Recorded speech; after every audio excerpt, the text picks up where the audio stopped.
અંકલેશ્વર પાલિકા કચેરી સભાખંડ ખાતે પાલિકા પ્રમુખ લલિતાબેન રાજપુરોહિતની અધ્યક્ષતામાં ક્વાર્ટરલી જનરલ બોર્ડ મીટિંગ યોજાઈ હતી।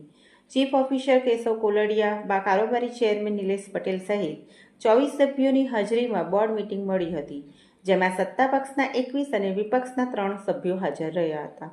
બોર્ડનો પ્રારંભ પૂર્વ વડાપ્રધાન મનમોહનસિંહ તેમજ મહાકુંભમાં ભાગદોડમાં મૃત્યુ પામેલા શ્રદ્ધાળુઓને શ્રદ્ધાસુમન અર્પણ કરી મૌન પાળવામાં આવ્યું હતું। કુલ 74 જેટલા એજન્ડાના કામો પાલિકા પ્રમુખ દ્વારા બોર્ડમાં રજૂ કર્યા હતા, જેમાં વિપક્ષના વિરોધ સુધારા વચ્ચે 15 જેટલા કામ બહુમતી, જ્યારે અન્ય કામો સર્વાનુમતે મંજૂર કરવામાં આવ્યા હતા।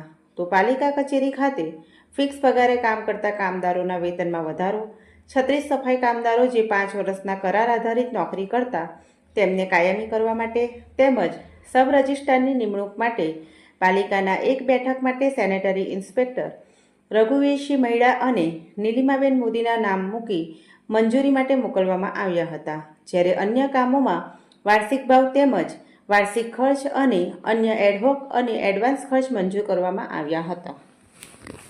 આજ રોજ નગરપાલિકા સભાખંડમાં બોર્ડ મિટિંગ યોજાઈ હતી। આમાં એજન્ડા પર 74 જેટલા કામ લેવામાં આવ્યા।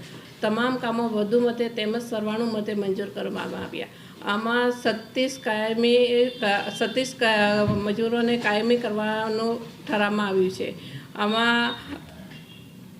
આમાં સેફ્રોનથી નીલકંઠ વિલા સુધી રોડનું મોદી સમાજના કુલદેવી મોડેશ્વરી માતા રાખવાનું મંજૂર કરવામાં આવ્યું છે, તેમજ રાજપૂત સમાજ તરફથી આવેલા પત્રની નોંધ લઈને વીર શિરોમણી હૃદય સમ્રાટ શ્રી મહારાણા પ્રતાપનું સોટા નાકા પર સ્ટેચ્યુ મૂકવાનું મંજૂર કરવામાં આવ્યું છે।